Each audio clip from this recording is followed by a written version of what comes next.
Hello everyone, welcome back to our YouTube channel Roshan Science Study Point. Today I will explain you class 11th की poem A Photograph by Charlene Towson. इसमें हमें उन्होंने जो mainly है photograph के ज़रिए अपनी मॉम की मेमोरी के बारे में बताया है कि कैसे उनकी यादें जो है वो उनको खुद से रिलेट करती है और उस चीज़ को अभी फील करने की कोशिश करती है। यहाँ जो सरलीन टॉसन है वो कार्डबोर्ड वर्ड का यूज़ करती है जो कि सिग्निफाई करता है किसी तरह की पिक्चर को जो किसी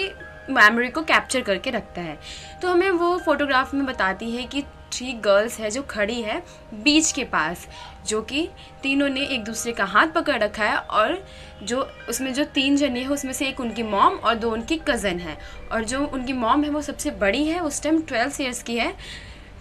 तो जिस वजह से जो दोनों उनके कज़न हैं उन्होंने उनका हाथ पकड़ रखा है। फिर वो वेव्स को देखती है वहाँ पे कि जो वेव है नदी की, वो समुद्र की, वो उनके पैरों को आके टच करके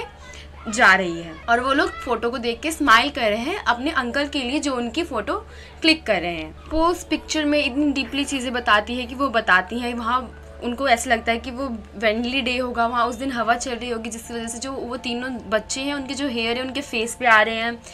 और वो भी फ़ोटो में कहीं ना कहीं कैप्चर हो चुका है। फिर उसके बाद जो पोएट है वो हमें 2 ऐसी चीज़ों के बारे में बताती है जिसमें से एक जो है वो परमानेंट रहती है, ऑलवेज वैसे की वैसी रहती है, बट एक चीज़ ऐसी होती है जो टाइम के साथ चेंज होती रहती है। तो वो हमें उन दोनों चीज़ों के बारे में बताती है कि जो परमानेंट है,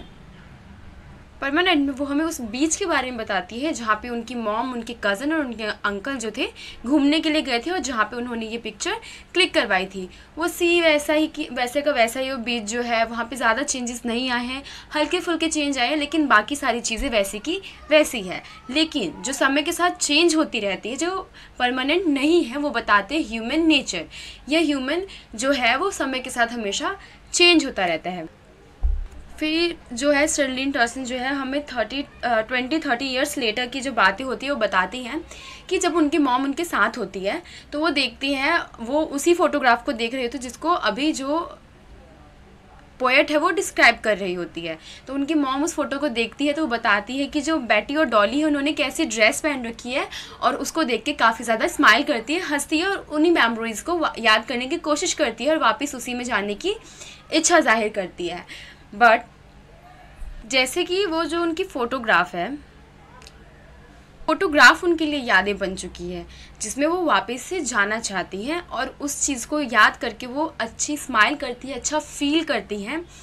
लेकिन जो पोएट है वो प्रेजेंट में आती है तो वो बताती हैं कि जैसे कि वो जो फ़ोटोज़ हैं उनकी मॉम के लिए यादें थी, मेमोरी थी, वैसे ही मेरे लिए अभी इस फ़ोटो को देखकर जो मेरे मॉम के फेस में स्माइल आती थी वो मेरे लिए अब मेमोरी बन चुकी है, जिससे हमें पता चलता है कि इन प्रेजेंट उनकी मॉम की डेथ हो चुकी है। फिर पोएट अपनी मॉम के बारे में थोड़ा बहुत बताती है कि मतलब उनकी मॉम जो थी उनकी स्माइल बहुत अच्छी थी और उनके मतलब जन्म लेने से पहले उनकी मॉम बहुत ज़्यादा प्रिटी, बहुत ज़्यादा सुंदर दिखती थी, ये सब बताती है। फिर वो अपने लास्ट स्टैंजा में बताती है कि मतलब उनकी मॉम की डेथ को उतने ही साल हो चुके हैं जितने ईयर्स उनको उस फोटोग्राफ में वो थी, जितने साल की, जिससे हमें पता चलता है यहाँ पे जो पोएट है वो सीधे तरीके से नहीं बताती कि उनकी मॉम की डेथ को कितना टाइम हो चुका है, बल्कि वो थोड़ा उसको मिस्टीरियस तरीके से बताती है कि उनकी डेथ को उतना ही टाइम हो चुका है जितना वो उस फोटोग्राफ में थी। तो स्टार्टिंग में मैंने बताया उस फोटोग्राफ में वो 12 ईयर की थी, जिससे हमें पता चलता है कि उनकी मॉम की डेथ को भी 12 ईयर्स हो चुके हैं। और यहीं पे आपकी जो ये पोएम है उसकी एंडिंग हो जाती है। इसमें जो सरलीन टॉसन है उन्होंने अपनी मॉम के बारे में बताया है, उनकी मेमोरीज़ के बारे में बताया है, वो अपनी मॉम को उस फोटोग्राफ के ज़रिए कैसे याद कर रही हैं, वो सारी चीज़ें उन्होंने हमें इसमें बताई है। आई होप आपको ये पोएम समझ में आ गई होगी। अगर आपको मेरे एक्सप्लेन करने का तरीका अच्छा लगा हो तो आप मुझे कमेंट में बता सकते हैं, और कहीं कोई कमी रह गई हो तो आप फिर भी मुझे कमेंट कर सकते हैं, और चैनल को सब्सक्राइब करना ना भूलें। Thank you.